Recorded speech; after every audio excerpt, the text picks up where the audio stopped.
తీర్మానాలతో సంఘాన్ని గుప్పిట్లోకి తీసుకున్న ఒక కౌన్సిల్ ప్రభావమే త్రియేక దేవుడు త్రిత్వం. అదేమంటే వచనాలు కూర్చుకోవడానికి బోలెడన్ని ఉంటాయి. మూల భాషలో తెలుగులోను, ఇంగ్లీష్‌లోను కల్పించుకున్నట్టుగా మూల భాషలో, గ్రంథంలో విషయాలు అలా ఉండవు. మూల భాషలోంచి నేర్చుకోవాలి. శిష్యుల విశ్వాసమే మన విశ్వాసమై ఉండాలి. భక్తుల విశ్వాసమే మన విశ్వాసమై ఉండాలి. భక్తులు ఏమని విశ్వసించారో అదే మనం కూడా విశ్వసించాలి. దావీదేమని విశ్వసించాడు? దావీదేమని విశ్వసించాడు యేసు ప్రభువుని? అంటే దేవుడైన యెహోవా నా ప్రభువైన క్రీస్తుతో తన కుడి పార్శ్వాన కూర్చోమనే విషయాన్ని చెప్పడం నేను వింటున్నాను. ఆయన కూర్చోవడం చూస్తున్నాను. అంత మాత్రమే కాదు, ఆయన శత్రువుల్ని ఆయనకు పాదపీఠంగా చేసేంత వరకు నా కుడి పార్శ్వాన కూర్చోమన్న సంగతి నేను కన్నులారా చూస్తున్నాను అని విశ్వాసంతో దావీదు దావీదు చూపిన విశ్వాస మార్గమే మనకును అయి ఉండాలి. ఇదంతా కూడా వాస్తవంలో మనం గ్రహించాలి. వాస్తవంగా దేవుని గ్రంథం అలాగే ఉంది.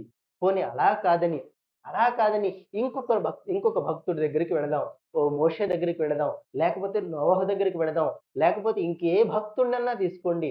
ఏ భక్తుడి దగ్గరికెళ్ళినా వారందరి విశ్వాసం ఏమిటంటే ఒక ఆయనను పంపుతాడు. ఒక ఆయనను పంపుతాడు. ఒక ఆయన్ను పంపుతాడన్న విశ్వాసమే భక్తులందరిది గూడాను. కోరహు కుమారులు అదే పాడారు. వారి కీర్తనలవే. ఆసాపు కీర్తనదే. దావీదు కీర్తనలవే. సొలొమోను కీర్తనదే. ఎక్కడ చూసినా ఒక ఆయన్ను పంపిస్తాడు. ఆయన వచ్చి దేవుని చిత్తాన్ని నెరవేరుస్తాడని చెప్పాడు. అపోస్తల కార్యాల్లో పేతురు తక్కిన శిష్యులందరూ లేచి నిలబడి బోధించిన బోధేమిటి? యేసుక్రీస్తు యెహోవా పంపగా భూమి మీదకి వచ్చాడు అని ప్రకటించారు. మీరు సిలువ వేసిన ఈ యేసునే దేవుడు ప్రభువుగాను, క్రీస్తుగాను నియమించాడన్న సంగతి ఇశ్రాయేలు వంశమంతా రూఢిగా తెలుసుకోవాలని చెప్పాడు. వారందరి విశ్వాసం అదే, వేరొకటి కాదు. యెహోవాయే యేసుక్రీస్తు, యేసుక్రీస్తే యెహోవా, యేసుక్రీస్తే పరిశుద్ధాత్మ, ఎప్పుడు పరలోకం ఖాళీగా ఉంటుంది అని చెప్పే సాతాను బోధ బైబిల్ గ్రంథానికి చెందింది కాదు. బైబిల్ ఏం చెప్తోంది? బైబిల్ ఏం చెప్తోందో అది మనం గ్రహించాలి. బైబిల్‌కి భిన్నంగా మనం నడవటానికి వీల్లేదు. కనుక ఇంకొక సందర్భంలో అదే పేతురు, పౌలు తక్కిన భక్తులందరూ ఏం చెప్తున్నారంటే, నీ పరిశుద్ధ సేవకుడైన యెహోవా, నీ పరిశుద్ధ సేవకుడైన యేసును నీవు నియమించి, నీ హస్తమును, నీ సంకల్పమును ఏమేమి చెయ్యవలని సంకల్పించెనో అవన్నీ చేయుటకై నీవు అభిషేకించిన నీ సేవకుడు క్రీస్తు అని వారు విశ్వసించారు. కానీ లోకం అందుకు భిన్నంగా విశ్వసిస్తోంది. ఇప్పుడు ఆ విశ్వాసం దేవునికి సంబంధించిందా? దేవుడు విశ్వసించమన్నదా? లేకపోతే సాతాను చేత కల్పితమైందా? సాతాను చేత కల్పితమైన దాన్ని యథార్థమని బోధించుకుంటూ, ఆ యథార్థాన్ని బట్టి అది యథార్థమని భ్రమలో ఉంటూ లోకంలో నడుస్తున్న క్రైస్తవ్యం వాస్తవానికి పనికిరాదు. అందుకే పిలువబడిన వారనేకులు బట్ బట్ ఏర్పరచబడ్డవారు కొందరే. ఇక్కడ ఏర్పరచబడ్డం, పిలువబడ్డం అనే మాటల్లో వ్యత్యాసాన్ని గమనించండి. పిలవడం అందరినీ పిలుస్తున్నారు. కానీ ఏర్పరచబడడం, పిలిచినప్పుడు అందరూ వచ్చేస్తారు. చూడండి, మన ఊరిలో ఏదన్నా సంతర్పణ జరుగుతోందనుకోండి. అందరూ భోజనాలు పెడుతున్నారు. అందరూ రండి అంటే అందరూ వచ్చేస్తారు. కానీ ఎవరికి ఆ భోజనాల్లో ఆధిక్యత లభిస్తుంది? ఎవరో కొందరికే లభిస్తుంది ఆధిక్యత. అలాగే పరలోకం కూడాను కొందరి కొరకే సిద్ధపరుస్తున్నాడు. అందరిని పిలిచాడు. కానీ కొందరే సిద్ధపడతారని చెప్తున్నాడు. ఈ కొందరి సిద్ధపాటే పరలోకం అనే చెప్తున్నాడు. కాబట్టి 10 మంది కన్యకల ఉపమానంలో చూస్తే 10 మంది వెళ్ళారు. పరలోకం గేటు దాకా వెళ్ళారు. వాళ్ళ నడక, వాళ్ళ ప్రయాస, వాళ్ళ జీవితం, వాళ్ళ సాక్ష్యం అద్భుతం. అద్భుతమైన సాక్ష్యంతో పరలోకం గేటు వరకు వెళ్ళారు. 5గురు మాత్రమే లోపలికెళ్ళగలిగారు. 5గురు మాత్రమే. అంటే చివరి దశలో కూడా, చివరి ఘడియలో కూడా పరీక్షించి, పరీక్షించి, పరీక్షించి, పరిశోధించి పోయిన వారం చెప్పుకున్నాం గుర్తుందా మీకు? ఆయన చాకలి వాని సబ్బు వంటివాడు, కంసాలి అగ్ని వంటివాడు అని చెప్పాడు. సో, ఈ అగ్ని ఆయన కాల్చేదెవరు? సబ్బు క్రీస్తు. ఏం రావడం లేదు, ఆగిపోయిందా? రికార్డింగ్ చేస్తున్నావా? రికార్డింగ్‌లో ఉందా? రికార్డింగ్‌లో ఉందా? అప్పుడు మరి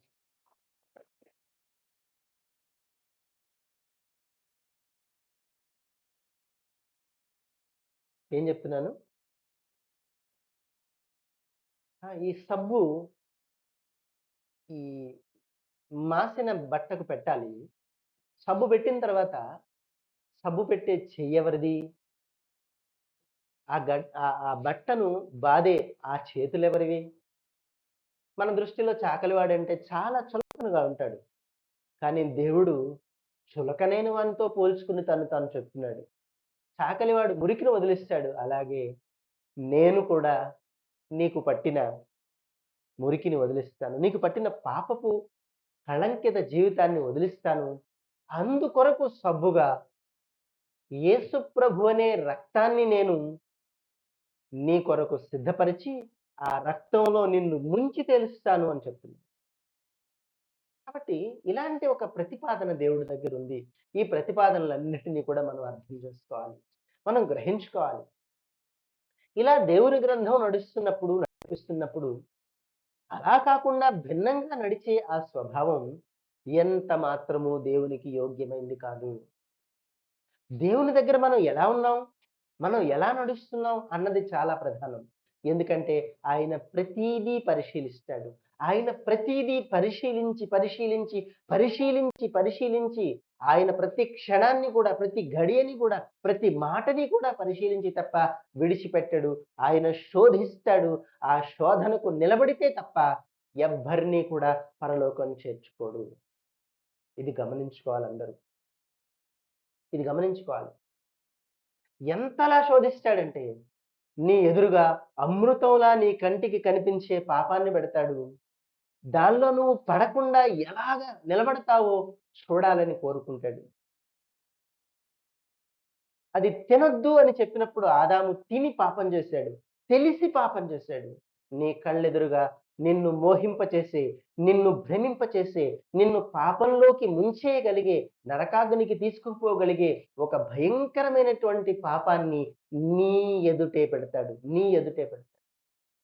కానీ నువ్వు దాన్ని తప్పించుకోవాలి. ఎలా తప్పించుకుంటావు? ఎలా తప్పించుకుంటావు? అంటే దేవుడు పెడతాడండి. అవును పెడతాడు. పెడతాడు. నీ కొరకే పెడతాడు. నీ కొరకే పెడతాడు. నువ్వు తప్పించుకోవాలని, నువ్వు పరలోకం రావాలని, నువ్వు ఆ నరకాగ్నిలోకి పోయి నాశనం అయిపోకూడదని నీ నిమిత్తం ఒక ఏర్పాటు చేస్తున్నాడు. ఆ ఏర్పాటే పరిశోధన. పరీక్షించడం. అదెలా ఉంటుందంటే, ఐగుప్తు దేశంలోంచి ఇశ్రాయేలీయుల్ని యువతలుగా తీసుకొచ్చిన తర్వాత అవతలి ఒడ్డుకి ఎర్ర సముద్రం దాటి అవతలి ఒడ్డుకి వెళ్ళగానే చటుక్కున మనస్సు మార్చుకొని ఒక బంగారు ప్రతిమను చేసుకున్న ఇశ్రాయేలీయుల్ని పోలినట్టుగా అదే దేవుడిని భ్రమించి దానికి ఆరాధనలు చేస్తున్నట్టుగా ఒక స్థితి నీ ముందే పెట్టేస్తాడు. ముందుగా చెబుతాడు, నువ్వు ఇది చెయ్యొద్దు, ఇది చెయ్యొద్దు, ఇది చేయకూడదు, ఇది చేయకూడదని చెప్తాడు. చెప్పినా కూడా చేస్తే శిక్షిస్తాడు. చెప్పే నీ ముందు శోధన పెడతాడు. ఇది దేవుని తత్వం. ఇది దేవుని తత్వం. కాబట్టి దేవుని దగ్గర చాలా జాగ్రత్తగా ఉండాలి. ఈ మాటలు మనకి కీర్తనలో అయితే ఎలా కనిపిస్తాయంటే, ఆకాశం నుండి యెహోవా నరులను పరిశీలిస్తుంది. యెహోవా కనులు భూలోకమందంతటను సంచరించుచున్నవి. దేని కొరకు సంచరిస్తాయి? కళ్ళు ఎందుకు సంచరిస్తాయి? కళ్ళు సంచరించడం అంటే ఏమిటి? చూడడం అంటే? అదే ఏమిటంటున్నాను. అదే ఏమిటంటున్నాను.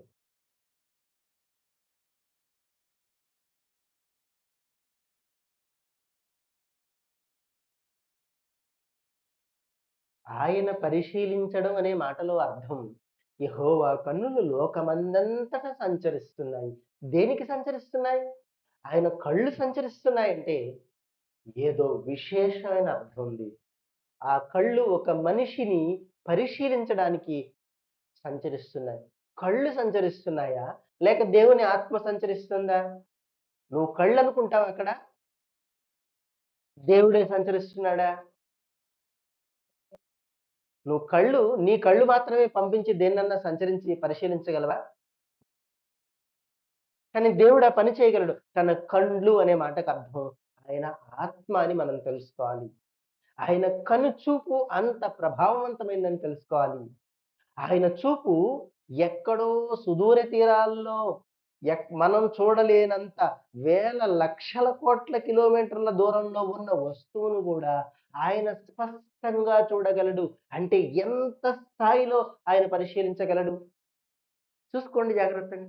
అంత సామర్థ్యం ఉన్న దేవునితో ఒక సాధారణమైన మనిషి, ఒక సాధారణమైన మనిషి ఆయన్ని మోసగించడానికే ప్రయత్నిస్తున్నాడు తప్ప, ఆయన్ని సంతోషపరుద్దాం అనే గుణం ఈ మనిషిలో కనిపించటం లేదు.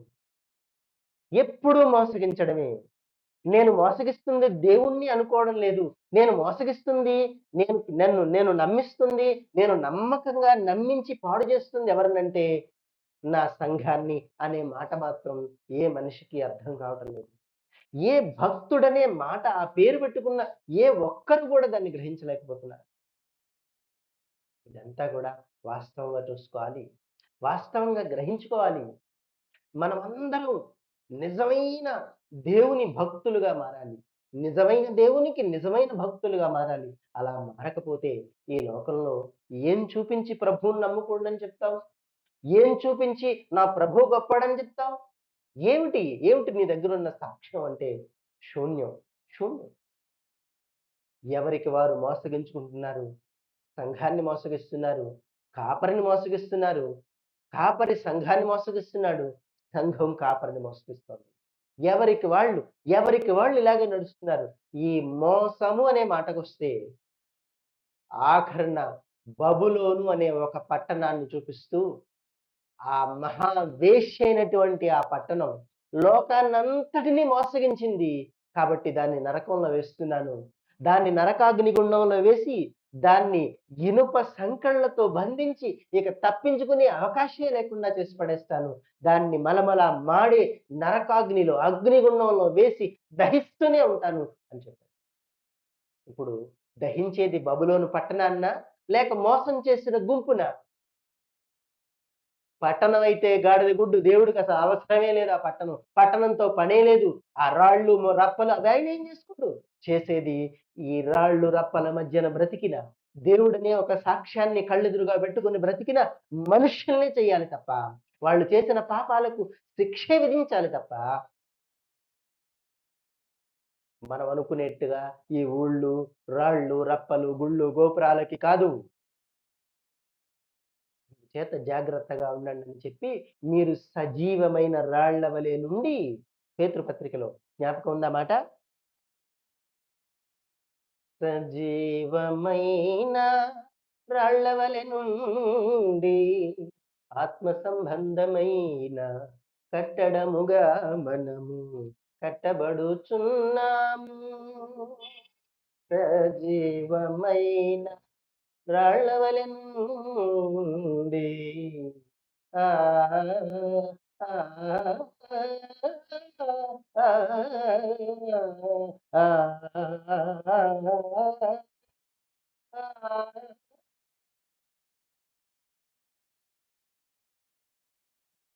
సజీవమైన రాళ్ల వలె నుండి ఆత్మ సంబంధమైన సజీవమైన రాళ్ళుగా మనం మారటానికి యేసుక్రీస్తనే ఒక సాధనాన్ని ఉపయోగించాట దేవుడు అక్కడ. యేసుక్రీస్తనే ఒక సాధనంతో సజీవమైన రాళ్ళుగా మలుస్తున్నట్ట దేవుడు. ఆ సాధనాన్ని ఉపయోగించి ఆ సుత్తి ఉలిని వాడి ఈ పనికిరాని బండరాయి లాంటి ఈ బ్రతుకుని చెక్కి చెక్కి చెక్కి చెక్కి చెక్కి అవసరమైనట్టుగా మార్చి తన మందిరానికి తాను నివసించాలనుకునే తన మందిరానికి తాను ఉండాలనుకునే తన గృహానికి ఒక రాయిగా మారుస్తున్నట్ట. ఎవరిని ఎవరిని ఎవరిని ఎవరిని ఏం చదువుతారో తెలీదు. బాగా పాతుకుపోయినాయి పాత బోధలు, పాతుకుపోయినాయి పోవంత తొందరగా అవి. ఎందుకు పోతాయి? బాగా నూరిపోసారు కదా చెత్తంతాను. ఆ చెత్త అలాగే ఉంటుంది బ్రతుకులు. పోదది. ఎవరిని ఎవరిని చేస్తానంటున్నాడు? ఎవరిని చేస్తానంటున్నాడు? చదవండి, చదవండి, జాగ్రత్తగా చదవండి. ఆ పైవచనం చదవడం నేర్చుకో. ముందు పైవచనం చదవడం నేర్చుకో. ఎవరిని చేస్తాడో చూడండి. మనుష్యుల చేత విసర్జించబడిన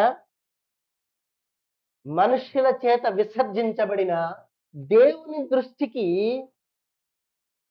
ఏర్పరచబడినది అమూల్యమును అయిన సజీవమునైన రాయి అగు ప్రభువు వద్దకు వచ్చిన వారై. ఇది అసలు సంగతి. యేసుక్రీస్తు నొద్దకు వచ్చిన వారిని మాత్రమే చేస్తాడట, అందరినీ చేయడం. పాయింట్ అర్థమవుతుందా? యేసుక్రీస్తు దగ్గరకు ఎవరు వస్తే వాళ్ళనే చేస్తాడు. యేసుక్రీస్తు దగ్గరకు రావడం అంటే ఏమిటి? ఇదేం చిన్నమాట. యోహాను సువార్తలో చెప్పాడు ప్రభు, నా తండ్రి ఆకర్షిస్తేనే గాని ఎవడు నా దగ్గరకు. ఏమిటి లింకులు? ఈ లింకులు ఏమిటి? తండ్రి ఆకర్షిస్తేనే గాని ప్రభు దగ్గరికి రాలేట. ప్రభు దగ్గరకు వస్తే తప్ప తండ్రి చెక్కడట. ఏమిటి కార్యక్రమం? ఈ కార్యక్రమం ఎవరికి అర్థమైందో చెప్పమనండి, చూస్తాను నేను. తండ్రి ఆకర్షిస్తేనే గాని ఎవరు ప్రభు దగ్గరికి రాలేరుట. ఇప్పుడు తండ్రి ఆకర్షించి ప్రభు దగ్గరకు వస్తే తప్ప మళ్ళా తండ్రి ఎవరిని చెక్కడట. బాగుందా ఈ లిటికేషన్? ఎలా ఉందో ఈ లిటికేషన్? బాగుందండి. ఎప్పుడైనా విన్నారా ఇలాంటి లిటికేషన్ ఉందని బైబిల్లో? తండ్రి ఎవరిని ఆకర్షిస్తే తప్ప ఎవరు ప్రభు దగ్గరికి రాలేరట. కానీ ప్రభు దగ్గరకు వస్తే తప్ప ఎవరిని చెక్కడ. ఈ మాట అర్థమైందా మీకు? గమనిస్తున్నారా? తండ్రి ఎవరినైనా ఎందుకు ఇన్నిసార్లు చెప్తున్నానో తెలుసా? మీకు అర్థం కావాలని, మీ మనసులో పడాలని నేను ప్రయత్నం చేస్తున్నాను. తండ్రి ఆకర్షిస్తేనే తప్ప నా దగ్గరికి ఎవడును రా. ఇది మీకు అర్థం కావడానికి మత్తయి సువార్తలో 11 అధ్యాయంలో అనుకుంటారు, 11లోనో 12లోనో పేతురు తక్కిన శిష్యులు అందరూ కలిసి యేసు ప్రభువుతో కలిసి నడుచుకుంటూ వెళుతున్నారు. వెళుతుంటే ఈయన ఉండబట్టలేక ప్రభు అన్నారు, ఏమిటర్రా, ఏమిటి మీ గోల ఏమిటి? నా గురించి అందరూ ఏమనుకుంటున్నారు అన్నాడు. అంటే పేతురు అన్నాడు, అందరూ కలిసి అన్నారు, ఏముందయ్యా నీ గురించి అందరూ యోహాను చచ్చిపోయాడు కదా, యోహాను మృతుల్లోంచి లేచాడని చెప్పేసి చెప్పుకుంటున్నారు అన్నాడు. ఓహో, అందరి సంగతి సరే, మరి మీరేమనుకుంటున్నారా అన్నాడు. అంటే దానికి అందరూ సైలెంట్ అయిపోతే ఒకే ఒక్కడు మాత్రం నోరు విప్పాడు. అతడి పేరేమిటో తెలుసా? ఉమ్, ఉమ్, ఉమ్, ఉమ్, ఉమ్, ఉమ్, ఉమ్, ఉమ్. ఏం చదువుతున్నావో నేను చెప్పిన కాంటెక్స్ట్‌కి, అంటే మీకు ఎంతసేపు రిఫరెన్స్ బేస్డ్ గానే వెళ్ళాలి. రిఫరెన్స్ చెప్తే తప్ప మీరు వాక్యం చూడలేరు. ఎందుకంటే మీరు చదవలేదు. చదవటమే లేదసలు. ఆ! ఓహో!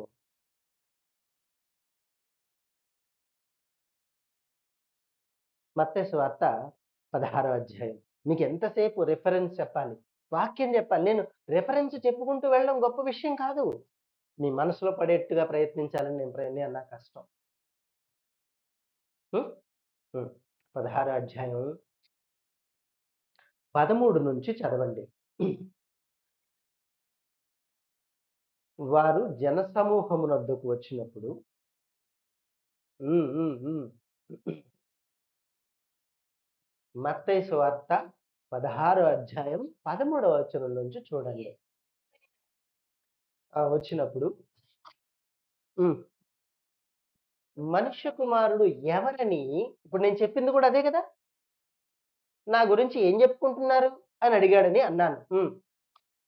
వారిలో కొందరేమంటున్నారు? వారంటున్నారట కొందరు బాప్తిస్మమిచ్చు యోహానని, మరికొందరు ఏలియా అనియు చెప్పుకుంటున్నారు. కొందరు యిర్మీయా అని చెప్పుకుంటున్నారు. ప్రవక్తల్లో ఒకడని చెప్పుకుంటున్నారనన్నాడు. ఎందుకాయన? అలా వాళ్ళు ఆ విధంగా ప్రజలందరూ చెప్పుకుంటున్నారన్న సంగతి ఆ! విని అమ్మా ఇలాగ ఒక మాట వినండి. ఎవరు అంటే ఖాళీగా ఉంటే ఎదరకొచ్చి కూర్చోండి. వెనకాలొచ్చినోళ్ళు వెనకాల కూర్చుంటారు. ఇది మర్చిపోవద్దు మీరెవరు కూడా. ఎదరకొచ్చేసేయండి. ఎదరకొచ్చేయండి. మళ్ళీ ఆళ్ళు సర్దుకోవడం, ఇబ్బంది పడడం ఇవన్నీ ఉండొద్దు. హ్మ్. ఎందుకాయన? అందుకాయనంటే ఎందుకాయన? ఎందుకని? అస్సలు చిన్న శబ్దం గూడా వినపడకూడదు. అంత జాగ్రత్తగా ఉండాలి. అంత జాగ్రత్తగా చూసుకోవాలి మనం. ఎందుకాయన? ఎందుకాయన? ఏవండీ నాకర్థం గావట్లేదు. ఏదన్నా మనం జెప్పిన తర్వాత, విన్న తర్వాత, ఆహా! అలాగా. అయితే మరి ఇలా ఎందుకు చేశావు? అన్నాడు. అప్పుడేం చెప్తావు? అమ్మా! ఫస్ట్ నుంచొస్తావా? రెడ్డొచ్చాడు మొదలెట్టాడు మొదలెడతావా? ఏంటో మరి. ఇప్పుడు ఒక పెళ్ళికి వెళ్ళావు. ఆ పెళ్లి విందుకు వెళ్ళావు. పెళ్లి విందు చక్కగా తినేసావు, వచ్చేసావు. వచ్చేసిన తర్వాత నేనెంత బాగా ఆ పెళ్లిలో భోజనం తిన్నానో తెలుసా? వాళ్ళు వేసిన వెరైటీస్ అన్నీ కూడా ఆ స్వీట్ ఏమిటో ఎప్పుడూ నేను తినలేదు. అదేమిటో అడిగితే వాడు చెప్పాడు. బొబ్బాస్కాయతో కోరి కోరి మరీ చేసేట హల్వా, లేకపోతే బ్రెడ్ హల్వా ఏదో రకరకాల విచిత్రమైన వంటకాలండి. నిమ్మకాయ పులిహోర, నా శార్ధం ఏదో ఉంటాయి కదా! ఇవన్నీ ఏవో చేసి పెట్టారు అని చెప్పుకుంటారా? అబ్బబ్బా! విస్తర నిండా అన్ని రకరకాలండి. ఏది తినలేకపోయాను. కానీ అన్నీ వదిలేసొచ్చానని చెప్పుకుంటావా? ఇప్పుడు మీ ఆయన ఏమంటాడంటే, "మరే తినేసి రాకపోయావా?" అన్నాడు. ఎందుకన్నట్టు ఆ మాట? ఎందుకన్నట్టు ఆ మాట? అబ్బా! మరి ఎందుకు వదిలేసొచ్చావు అన్నాడు. నీకు అబ్బా! ఎంత బాగున్నాయోనండి. అబ్బబ్బబ్బా! అని మొత్తం మూతి, ముక్కు కొరికేసుకున్నావు. చేతులు కొరికేసుకున్నావు. కానీ ఇంటికొచ్చాక మీ ఆయనతో చెప్పావు. లేదు మీరు రాలేదు గానీ, అబ్బా! ఎంత బాగున్నాయో తెలిసిన ఆకు నిండా అన్నీ అవేనండి. అసలు ఏది వదలబుద్ధేయలేదు. కానీ తెల్లారిపోయానండి వచ్చేసానన్నావు. మరి ఎందుకొచ్చేసావు వదిలేసన్నాడు. ఏం చెప్తావు? మరి తినడం చేత కాని దానివి ఎందుకెళ్ళావని దానర్థం. దానర్థం ఏంటంటే, తినడం చేత కానప్పుడు ఎళ్లి ఎందుకు వదిలేసొచ్చావు? నువ్వు తినకపోతే ఎవరన్నా తినేవాళ్ళు తింటారు కదా! వేస్ట్ అయిపోయినాయి. వ్యర్థమైపోయినాయి కదా! అవన్నీను. అవన్నీ వ్యర్థమైపోయి చివరికెక్కడంటే చెత్త కుండీలో విందు జరుగుద్ది కుక్కలకి. ఆ పరిస్థితి ఆ పరిస్థితొస్తుంది. ఇక్కడ ఎందుకు అనే మాటకి అర్థమవుతుందా? అందుకన్నప్పుడు ఎందుకు? అందుకాయన అన్నప్పుడు ఎందుకు? ఎందుకా మాట వాడాడు?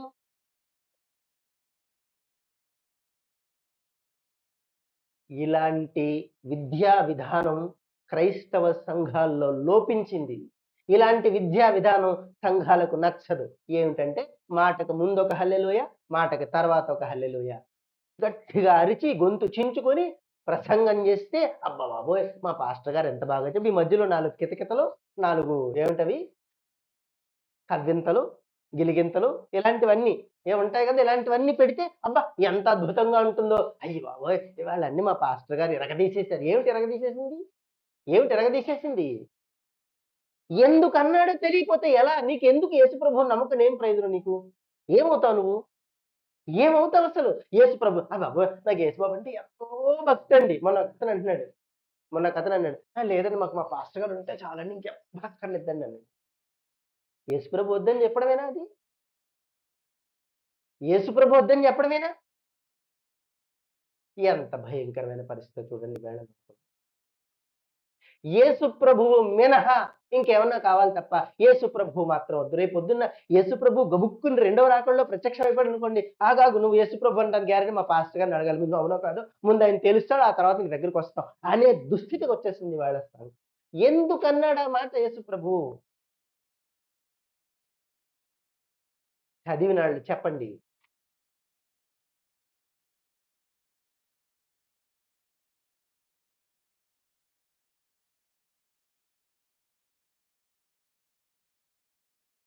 నేనెందుకని నీ సొత్తుగా మారితిని యేసయ్యా నీ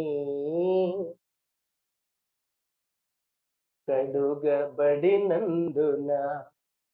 నేనెందుకని నీ సొత్తుగా మారితిని.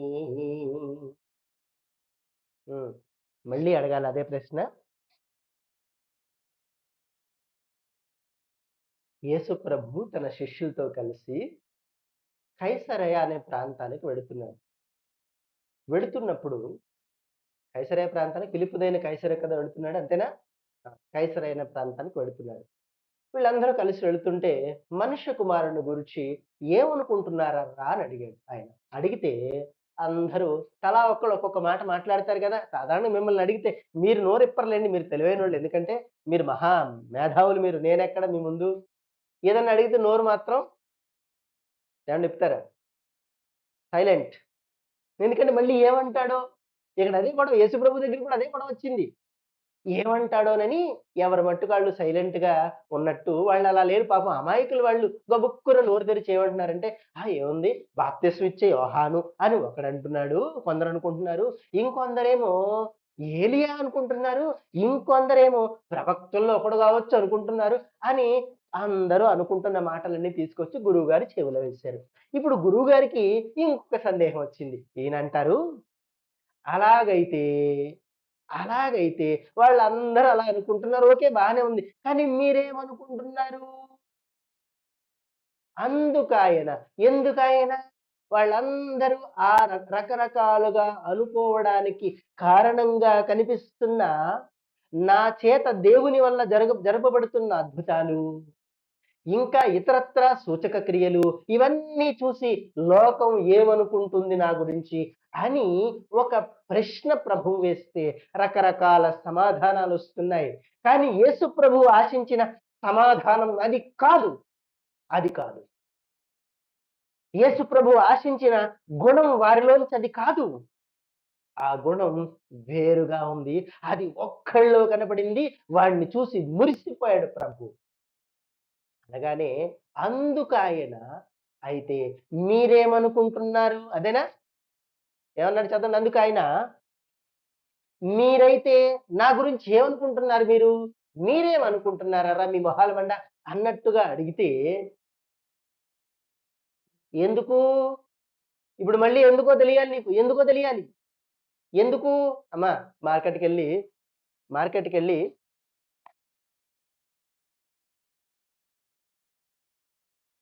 ఇవేవో అయిపోయినట్టున్నాయి. మార్కెట్‌కెళ్ళి నువ్వు ఒక వస్తువు కొనుక్కొచ్చావు. ఎందుకు కొన్నావు? ఏదో ఉపయోగం. ఆ మాటలు చెప్పు. ఎందుకు కొన్నావు? పోన్లే, నాకొక చిన్న సందేహం తీర్చు. మొన్న పంచదార కావాలని తినేసావు. పంచదార తెచ్చాను. ఎందుకు? అమ్మ, టీలోకేనా? అమ్మ, నీకు స్వీట్ కావాలని స్వీట్ అన్నావనమాట. చూసారా, రకరకాలుగా మారిపోద్ది సుమా. బెల్లం తెచ్చుకుంటావు. దేనికి? ఎందుకు తెచ్చావు బెల్లం? నాయనా, ఇందులో బ్యాటరీలు అయిపోయినాయి బాబు. అదొద్దు. అది డిస్టర్బెన్స్ వచ్చేస్తది.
చెరుకు రసంలో లేదా బెల్లం ముక్కలో ఉంటాయి.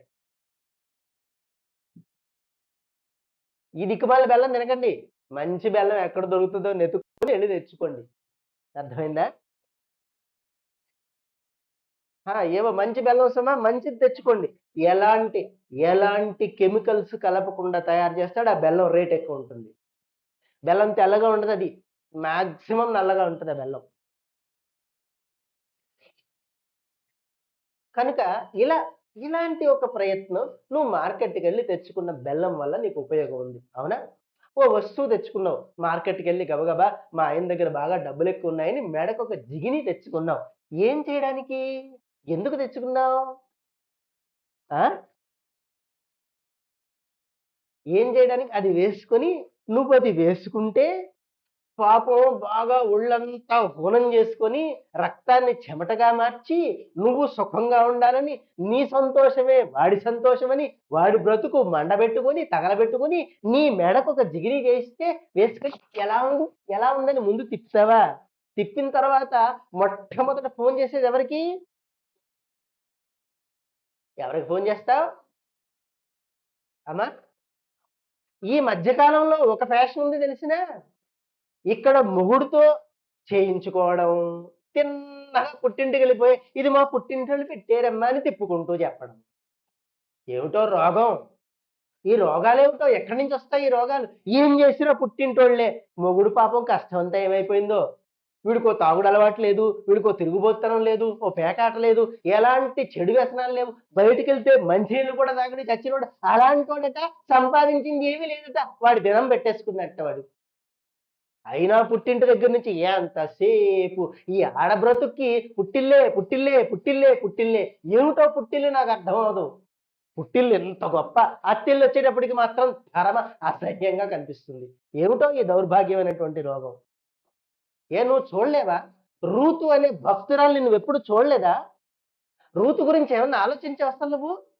రూతు ఏ స్థితిలో అంటిపెట్టుకున్నదో తెలుసా? అత్తగారిని, అత్తింటిని. ఏ స్థితిలో తెలుసా?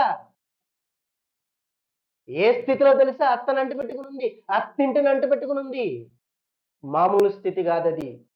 జాగ్రత్త సుమా! జాగ్రత్త. ప్రతి ఆడబిడ్డ ఆలోచించాల్సిన విషయం ఇది.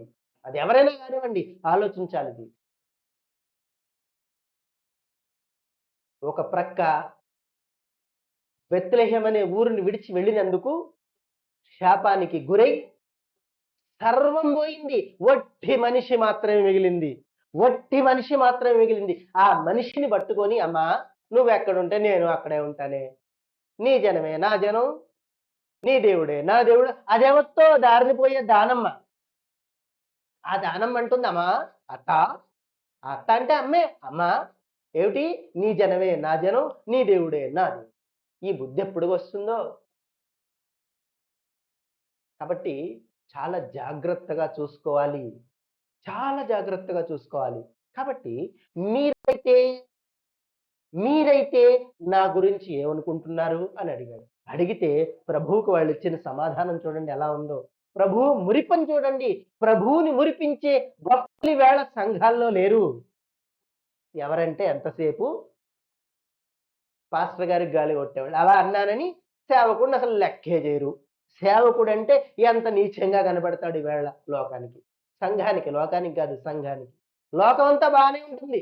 సంఘానికి మాత్రం లోకువ. అబ్బబ్బే! లేదండి మేము మళ్ళీ వెళ్తే మొహం కూడా చూడరు. ఎందరిని చూసాను అలాంటోళ్ళని నేను.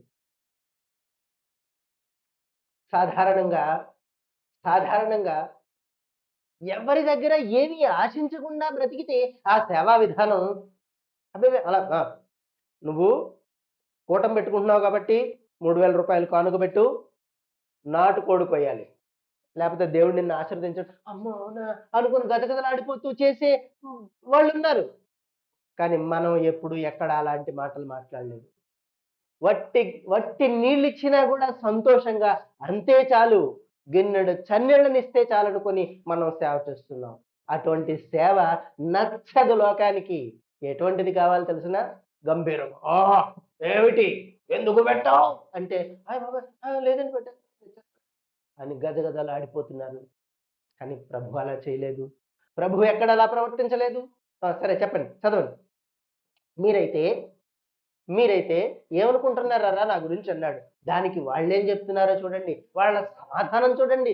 ఎంత బ్రహ్మాండమైనటువంటి ఆ ఆ ఆ విశ్వాసం, ఆ భక్తి వాళ్ళకెలా వచ్చిందో చూడండి. ఎందుకు? ఎందుకు సీమోను పేతురు అన్నాడా మాట? నా గురించి మీరే వాళ్ళందరి సంగతి పక్కన పెట్టండి. వాళ్ళెవరో ఏమనుకుంటే నాకేంలే గాని, వాళ్ళనెలా ఉంచండి. మీరేమనుకుంటున్నారు? ఇవాళ నేను కూడా అడుగుతున్నాను మిమ్మల్ని. మీరేమనుకుంటున్నారు నా గురించి?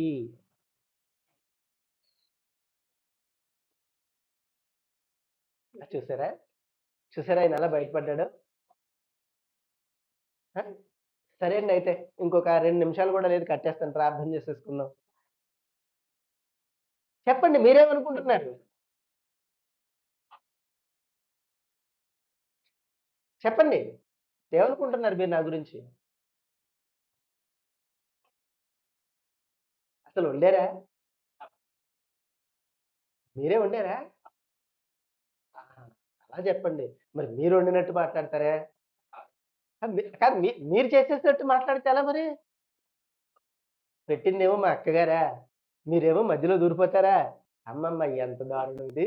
ఎంత దారుణం. సరే. ఏమనుకుంటున్నారు మీరు? అమ్మ! వీడెవడురా బాబు! అందరిలా కాకుండా ఈ గోలేమిటి మాకు? ఈ దరిద్రగొట్టు బాధేమిటి? ఇంతకు ముందులాగా దేవుని స్తోత్రం చెప్పడమ్మా అంటే పోయేది గదా! కదమ్మా! అనుకుంటున్నారా లేదా? చెప్పేయండి స్పష్టంగా. అనుకుంటున్నావా? హ్మ్. అనుకుంటున్నావా? బయటికి పో. ఇక్కడ ఉండకు. కాబట్టి చాలా విజ్ఞతతో, జ్ఞానంతో అసలు క్రైస్తవుడంటే ఏంటో తెలుసా? జ్ఞానవంతుడు అనే ఒక పర్యాయ అర్థం ఉంది. జ్ఞానంతో మెలగాలి. ఎంతసేపు అజ్ఞానమే. ఎంతసేపు అజ్ఞానమే.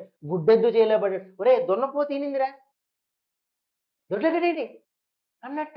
ఏమిటో దున్నపోతు ఈనింది దొడ్లో కట్టేయండిరా అంటే వెళ్ళిపోయేటట్టు తెచ్చేయడానికి వీడు. అలాంటి దున్నపోతేమిటి? ఈనడమేమిటి? ఆ చెప్పినోడికి బుద్ధి లేకపోతే నాకన్నా బుద్ధి ఉండాలి కదా! దున్నపోతు ఎలా ఈనుతదిరా చచ్చినోడా అని అడగడం చేత కానిదట. అమ్మ! అలాగా రెడీ, రెడీ అంటే రెడీ అంటే ఎళ్ళిపోయాడు. కట్టాడు దున్నపోతుని, దాని పిల్లని. పిల్ల ఎక్కడి నుంచి వస్తది దానికి? అమ్మా! ఏమో పుట్టిస్తారేమో నాకేం తెలుసు గాని, అలాగా జ్ఞానం లేకుండా పోతుంది. ఎందుకు అనే ఆ ప్రశ్న లేకుండా పోతుంది. కాబట్టి క్రైస్తవ్యం అజ్ఞానంలో కూరుకుపోయింది వేళ. జ్ఞానంతో పరలోకం వెళ్ళాలంటే మీకు సూత్రం ఏమిటో తెలిసినా? నా జనులు జ్ఞానము లేకయే చెరపట్టబడుతుంది. మాటలు ఎప్పుడన్నా విన్న జ్ఞాపకం ఉందా? పోనీ చదివిన జ్ఞాపకం ఉందా? నా జనులు జ్ఞానము లేకే జ్ఞానం లేదు ఈవేళ. అజ్ఞానంతో నడుస్తోంది లోకం. అజ్ఞానంతో నడుస్తుంది. కాబట్టి క్రైస్తవుడు జ్ఞానవంతుడై జ్ఞానాన్ని నేర్పేట్టుగా ఉండాలి. లేకపోతే ఇందాక మన జీవరత్నం గారు అన్నట్టు పొయ్యి మీద కూర, ఆ దాకా ఇలా అయిపోద్ది పరిస్థితి. అందుకే ఆయన అలా అలా మాట్లాడింది. అందుకే ఆయన చెప్పింది ఆ మాట.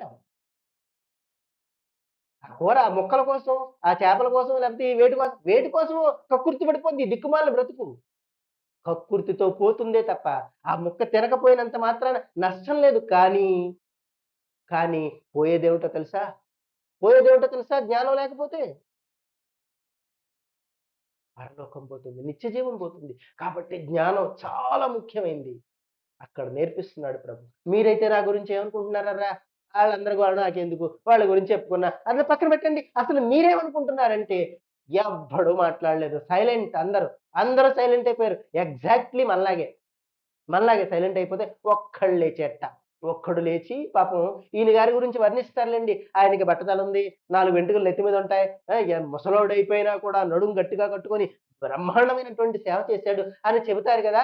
అలాంటి ఓ బట్టతల మనిషి చటుక్కున లేచి అంటున్నాడు. ఎవరట ఇంతకీ? లేచిందెవరట? పేతురనేటువంటి ఒక శిష్యుడు లేచి అంటున్నాడు. అమ్మా సరిగ్గా చెప్పాలి. సరిగ్గా చదవండి. పేతురు లేచి అదే సీమోను పేతురు చెప్తున్నాడు లేచి అంటే ఇక్కడ నా మాటకి అర్థం ఏంటంటే, లేచి అంటే అందరూ సైలెంట్‌గా ఉంటే మనోడు ఒక్కడే మొదలెట్టాడని అర్థం. హ్మ్. ఎవరు నీవు? నీవంటే ఎవరు? పేతురు ఎవరితో మాట్లాడుతున్నాడో ఆ వ్యక్తి. పేతురు ఎవరితో మాట్లాడుతున్నాడు? యేసు ప్రభుతో మాట్లాడుతున్నాడు. యేసు ప్రభువా, నువ్వు నువ్వు సజీవుడైన దేవుని కుమారుడవైన క్రీస్తు. అబ్బా, ఈ మాట మార్కులు ఎలా ఉంటుందో తెలుసా? నీవు సజీవుడైన దేవుని క్రీస్తు. షార్ట్ కట్ లో భలే చెప్పాడు. ఇక్కడ విపులంగా ఉంది. నీవు సజీవుడైన దేవుని కుమారుడవైన క్రీస్తు అని చెప్పాడు. అబ్బా, ఏమిటో దానికి ప్రభు ఏమంటున్నాడో చూడండి. అందుకు ప్రభు, సిమోను బర్ యోనా, బర్ అనే గ్రీకు మాటకు అర్థం ఏంటో తెలిసిన? కుమారుడు, son of Simon, the son of, అంతేనా? సిమోను బర్ యోనా, యోనా కుమారుడమైన సీమోను, లేక పేతురును మారు పేరు కలిగిన సీమోను, నీవు ధన్యుడవు. ఇప్పుడు ఎలా వచ్చింది ధన్యత? ధన్యత ఎలా వచ్చింది? దేంతో వచ్చింది చెప్పండి? గిఫ్ట్, ఆఫర్ చూసుకోండి. ఈ ధన్యత పేతురుకి ఎలా వచ్చింది?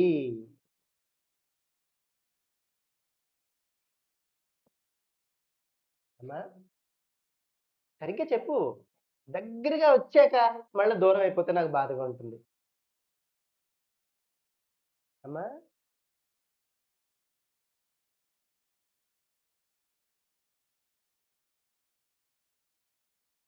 నా ప్రశ్న ఏంటి?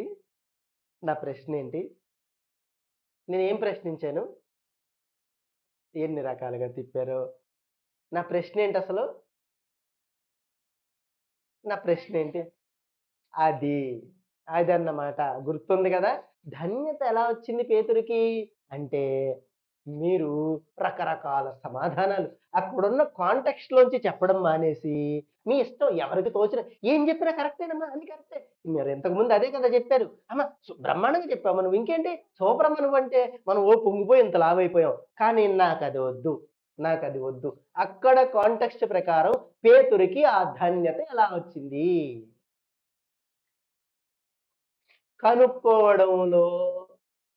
కనుక్కున్నందుకు వచ్చింది ఆ ధన్యత.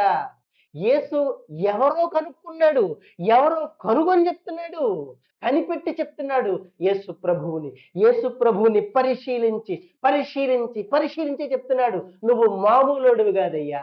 ఏలియా అయితే గొప్పే ఉంది, యోహానైతే గొప్పే ఉంది, ఇంకెవరో ప్రవక్త అయితే గొప్పే ఉంది. కానీ నువ్వు సాక్షాత్తు దేవుడైన యెహోవా, మా దేవుడు మాకు ప్రమాణం చేశాడే, నేను ఒక ఆయన్ని పంపిస్తానని చేసిన ఆ ప్రమాణ సత్యము నువ్వేనయ్యా, నువ్వే ఆ సత్యమైన క్రీస్తువి, నువ్వే అన్నాడు.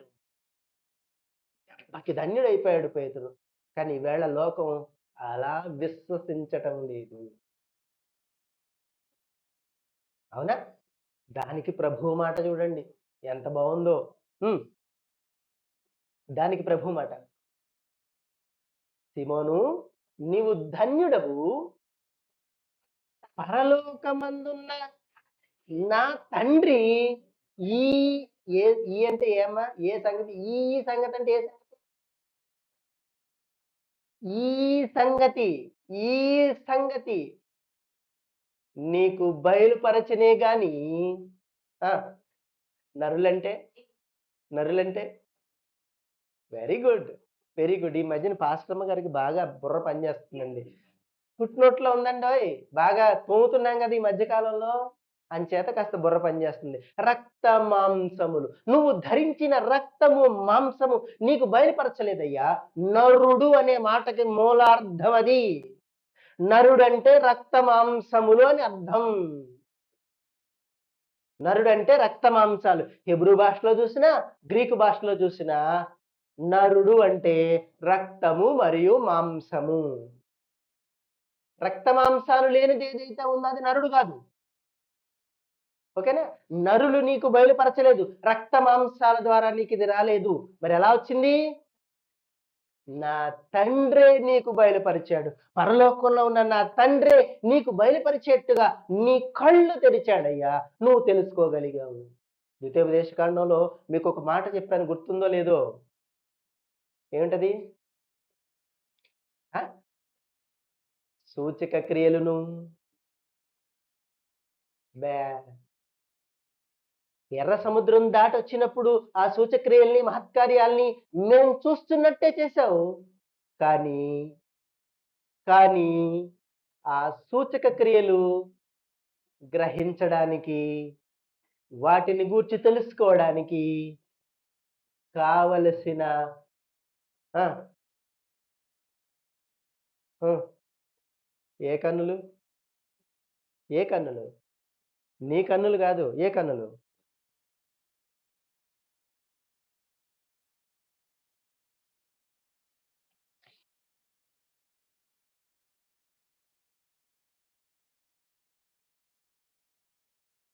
సూచక క్రియలను, మహత్కార్యములను దేవుడైన యెహోవా చేశాడు. అయితే వాటిని చూచు కన్నులను, గ్రహించు హృదయమును నేటి వరకు 29వ అధ్యాయం 3వ వచనం నుంచి. ఆ గొప్ప శోధనలను, సూచక క్రియలను, మహత్కార్యములను మీరు కనులారా చూచితిరి. మీరు కనులారా చూచితిరి. అయినను, అయినను గ్రహించు అవునా? గ్రహించు హృదయమును, చూచు కన్నులను నేటి వరకు విను చెవులను, గ్రహించు హృదయమును, చూచు కన్నులను ఇంకా వినగలుగు చెవులను నేటి వరకు నేటి వరకు దేవుడైన యెహోవా మీకు అనుగ్రహించి ఉండలేదు, మీకిచ్చి ఉండలేదు. మీ కళ్ళ ముందే జరిగింది. మీ కళ్ళ ముందే యేసు ప్రభు మరణిస్తున్నాడు. మీ కళ్ళ ముందే యేసు ప్రభు పునరుద్ధానుడవుతున్నాడు. ఎవరు కనిపెట్టగలిగారు ఆ విషయాన్ని? యేసు ప్రభు సిలువలో వేలాడుతుంటే ఒక్కడు కనిపెట్టాడు. శిష్యుల సంగతి అలా ఉంచండి. ఒకే ఒక్కడు కనిపెట్టాడు, అన్యుడు. ఎవడు వాడు? ఎవడు? అమ్మా, ఇంకొకడు కూడా కనిపెట్టాడు. బ్రతికుండగా దొంగ కనిపెట్టాడు. మరణించాక ఎవరు కనిపెట్టారు? అమ్మా, దేవుడు కనిపెట్టాడా? ఎవరు కనిపెట్టారు? బ్రతికుండగా దొంగ కనిపెట్టాడు. మరణించాక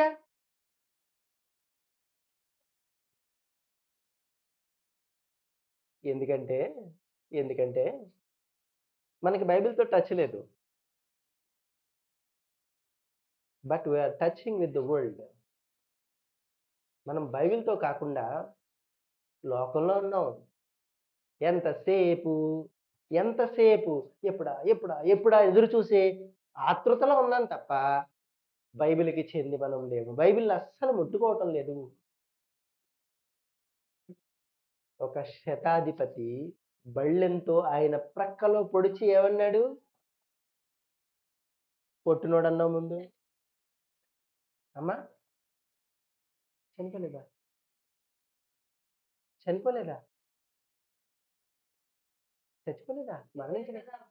అదే బళ్ళెంతో పొడిచినప్పుడు. ఆయన ప్రక్కను బళ్ళెంతో పొడిచినప్పుడు రక్తమును, నీళ్లును కారాయి. అది చూసి ఏమన్నాడు? కనిపెట్టాడా ఒకడు? మరి వాడి కళ్ళేమిటి? వాడి కళ్ళేమిటి? ఇక్కడ మీకు చిన్న చిన్న సంగతి చెప్తాను. ఒకతను చాన్నాళ్ళ క్రితం అనుకోండి, కొన్ని డిబేట్స్ చేసాడతను. డిబేట్స్ చేసి చాలా మంది క్రైస్తవుల్ని ఓడించేసాడు. ఓడించేయడానికి గల కారణం ఏంటంటే క్రైస్తవుడికి వాక్య పరిజ్ఞానం లేకపోవడం. వాక్యం మీద సరైనటువంటి దేవుని వాక్యం మీద పట్టు లేకపోవడం, ధ్యానించలేకపోవడం. అవగాహన లేదు. మెయిన్ అవగాహన లేదు. అతను ఒక ముస్లిం సోదరుడు. చాలా మంచి వ్యక్తి. అతని వాక్ పటిమకి తప్పకుండా ఎవరైనా కూడా లోబడాల్సిందే. అలాంటి వాక్ శక్తి అతనికుంది. Very good. అతను చెడ్డాడు కాదు. చాలా మంచోడే. అయితే అతను నేను ల్యాబ్ టెక్నీషియన్‌ని. నేను ల్యాబ్‌లో నేను పని చేస్తున్నప్పుడు నాకు తెలిసినటువంటి నా నా టెక్నాలజీ ప్రకారం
సూట్ వేసుకొని కూర్చున్న అయ్యగారికి, కట్టుకున్న అయ్యగారికి తెలియలే.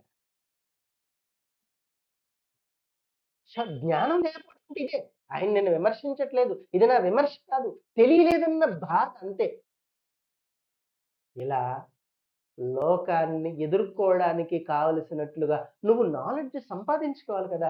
ఎందుకు సంపాదించుకోలేకపోతున్నావు?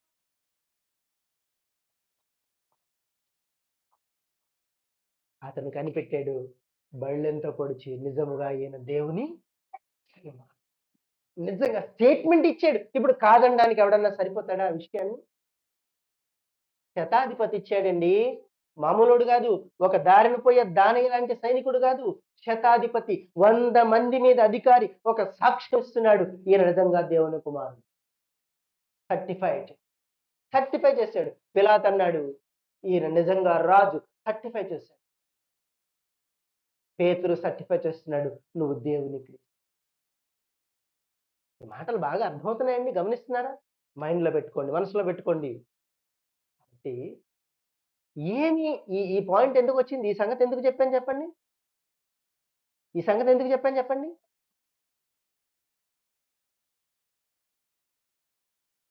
దేవుడు బయలుపరిస్తే తప్ప, దేవుడు బయలుపరిచినే తప్ప నీకు రక్త మాంసాలు బయలుపరచలేదయ్యా. మామూలోడు వల్ల కాదు. అదే ద్వితీయోపదేశ కాండం 29లో మనం చదివిన విషయం. 28, 29 29 3వ వచనంలో మనం చదివాము. ఆ గొప్ప శోధనలను, మహత్కార్యములను, సూచక క్రియలను మీరు కనులారా చూచితిరి. అయినను నేటి వరకు చూచు హృదయమును చూచు కన్నులను, గ్రహించు హృదయమును, వినగలుగు చెవులను నేటి వరకు యెహోవా మీకు ఇచ్చి ఉండలేదు. ఒకవేళ అలా గనక ఇచ్చి ఉంటే అవేళ ఇశ్రాయేలీయులందరూ అయ్యో మా ప్రభువుని గుండెలు బాదుకొని ఏడ్చేవాళ్ళు. అందరూ ఏడ్చేవాళ్ళు. అది రోమాపత్రికలో రాసి ఉంది ఆ సంగతి. కనుక చాలా సంగతులు ఉన్నాయి, మనం గ్రహించలేకపోతున్నాం. చూస్తారా? ఆ ముచ్చట కూడా చూడండి. రోమపత్రిక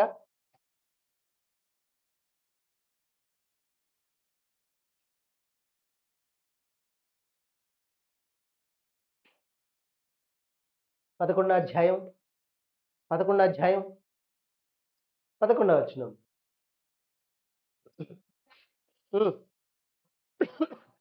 కాబట్టి నేను అడిగేది ఏంటంటే, వారు అనగా ఇశ్రాయేలీలు పడిపోనట్టుగా తొట్టిల్లిరా, అట్లు అనరాదు. అంటే అట్లే అంటారట. లోకమంతా అట్లే అంటుందట, ఇంకొకలా అనదట. వారికి రోషము పుట్టించుటకై వారి తొట్రుపాటు వలన అన్యజనులకు రక్షణ కలిగెను. వారి తొట్రుపాటు లోకమునకు ఐశ్వర్యమును, వారి క్షీణదశ అన్యజనులకు ఐశ్వర్యమును అయిన ఎడల వాడు పడిపోవడం, వాడు నాశనం అయిపోవడమే అన్యజనుడికి ఇంత రక్షణ అయితే, వారి పరిపూర్ణత, బి కేర్ఫుల్, చదవడం చేత కాకపోతే చదవడం మానేయాలి, ఇంకంతే. నోరు మూసి కూర్చోవాలి పక్కన. వారి పరిపూర్ణత ఎంత ఎక్కువగా ఐశ్వర్యకరమగును. అంటే ఏమిటి? ఇప్పుడు యేసు ప్రభువుని సిలివేసినప్పుడు అయ్యో మా ప్రభు అని వారు గుండెలు బాదుకొని ఏడ్చి ప్రభువు కోసం నిలబడి ఉంటే, ఒక రాజ్యం నిలబడి ఉంటే, ఇవాళ ప్రపంచంలో ఏం జరుగునో తెలుసా? డబ్బులిచ్చి రాయించుకున్న దొంగ గ్రంథాలు లేకపోను. ఈ భారతదేశానికి మొదటి శతాబ్దంలో తోమ అనే భక్తుడు వచ్చి ప్రాణత్యాగం చేశాడే, ఆ త్యాగం యొక్క విలువ ఈవేళ ఎలా ఉండేదో భారతదేశంలో తెలుసునా? యేసు ప్రభు పుట్టుకకు ముందే, మరణానికి ముందే కోరేష్ అనే రాజు ద్వారా, అహష్వరోష్ అనే రాజు ద్వారా భారతదేశానికి దేవుని గ్రంథం వచ్చింది. దేవుని సంగతులు వచ్చాయి. ఎప్పుడో 2000 ఏళ్ల క్రితమే వచ్చింది. ఇదంతా చరిత్ర చెప్తున్న సాక్ష్యం. మరి ఈ జ్ఞానం రావాలా వద్దా? కాబట్టి ఈ మాటలన్నీ దేని కొరకు వచ్చాయంటే, మనం చదువుకున్న ఈ కీర్తన గ్రంథం 116 మొదటి 2 ముక్కల్లో ఈ సంగతులున్నాయి. యెహోవా నా మొర విన్నాడు, నా విన్నపాల్ని ఆలకించాడు. కాగా నేను ఆయన్ను ప్రేమిస్తున్నాను. నేను ఆయన్ని ప్రేమించాను. ఆయన నాకు చెవియొగ్గెను. కావున నా జీవిత కాలమంతయు నేను ఆయనకు మొర్రపెట్టుదును. యెహోవాకు మొర్రపెట్టుదును. ఈ మాటలు ఎవరివై ఉంటాయి? ఈ మాటలు ఎవరివి? భక్తుడివా? భక్తుడిలో ఉన్న దేవుని ఆత్మ సంబంధమైనవా? దేవుని ఆత్మ సంబంధమైనవైతే, దేవునివైతే ఎవరి కొరకు?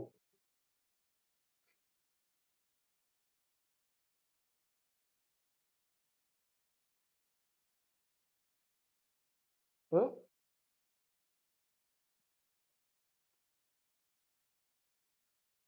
ముందు నీ పాదరవిందము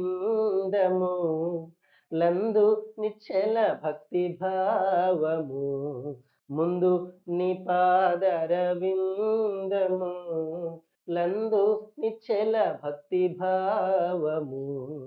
ఒత్తికగానిక ఆ ముక్కలే ఉంటాయి.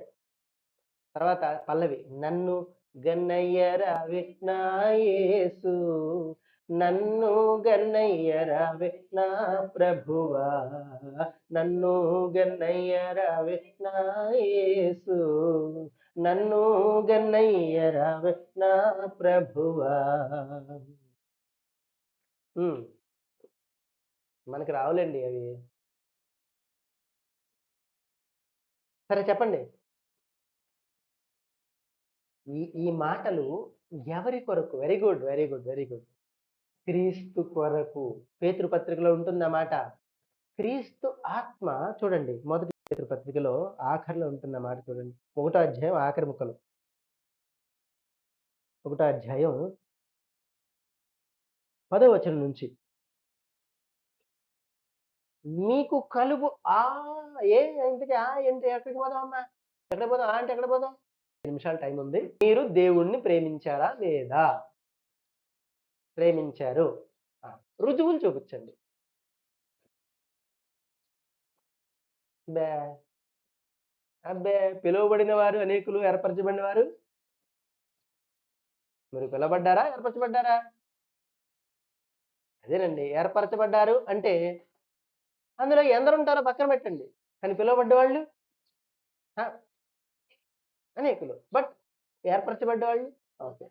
ఇప్పుడు ప్రేమించబడ్డారు లేదా ప్రేమించామంటే దేవుని చేత ప్రేమించబడ్డం అనేది వేరే విషయం. అలా ఉంచండి. ఆయన ప్రేమిస్తేనే పిలుస్తాడు. కానీ ఆయన్ని ప్రేమించాం అనడానికి రుజువులేంటి? ఇది నా ప్రశ్న. దీనికి ఏమైనా సమాధానాలు ఒకటి రెండు చెప్తారా? అది కూడా మీకు నచ్చిన సమాధానాలు నాకు నచ్చవు. బైబిల్‌లో అంటే వాక్య ప్రకారం ఉండాలి. సూట్ అవ్వాలది.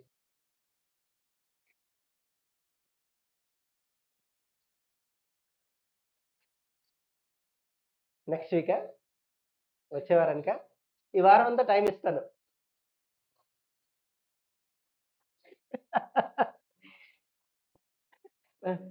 తినుము, తాగుము, ఆలోచించుమా? ఆహా! హ్మ్. సరే. మరి ఇలా అయితే ఎలాగా? సరే, మీకొక క్లూ ఇస్తాను. మీరు జాగ్రత్తగా చదువుకొని రండి వచ్చే వారానికి. మొదటి యోహాను పత్రిక చదవండి. దాంట్లో ఓ మాటుంటుంది. మనం ఆయన్ని ప్రేమిస్తున్నాం అంటే అర్థం ఏమిటంటే, ఆయన ఆజ్ఞలన్నీ గైకొంటేనే ప్రేమించామనడానికి రుజువు అన్నాడు. ఆ! ఈ క్లూ ఇచ్చాను కదా! మీరు జాగ్రత్తగా చదివి ఎక్కడుందో ఆ అధ్యాయంలో పట్టుకురండి. దీర్ఘాలు తీసి చదవకండి. దీర్ఘంగా గట్టిగా చదవండి. బాగా చదవండి. Very good. కాబట్టి ఆయన్ని ప్రేమిస్తున్నాను. ఇక్కడ ప్రభువు తాను ప్రేమిస్తున్నాను నా తండ్రిని అనడానికి సాక్ష్యంగా తన ప్రాణం పెట్టడానికి దేవుడు పంపిస్తే, ఆ ప్రాణం పెట్టే కార్యక్రమాన్ని తండ్రి మాటకు విధేయుడై ప్రాణం పెట్టి రుజువు చేసుకున్నాడు. ఇప్పుడు మనల్ని కూడా రుజువు చేసుకోమంటున్నాడు. దేంతో రుజువు చేసుకుంటారో మీరు ఆలోచించుకొని వచ్చే వారానికి రండి. లేదండి మాకు రుజువులేం దొరకలేదంటే, ఆ రుజువులు ఎలా ఉంటాయో వచ్చే వారం నేర్చుకుందాం. దేవుడు మనల్ని అందరినీ దీవించును గాక. ఆమేన్. అందరికీ వందనాలు. అందరికీ వందనాలు.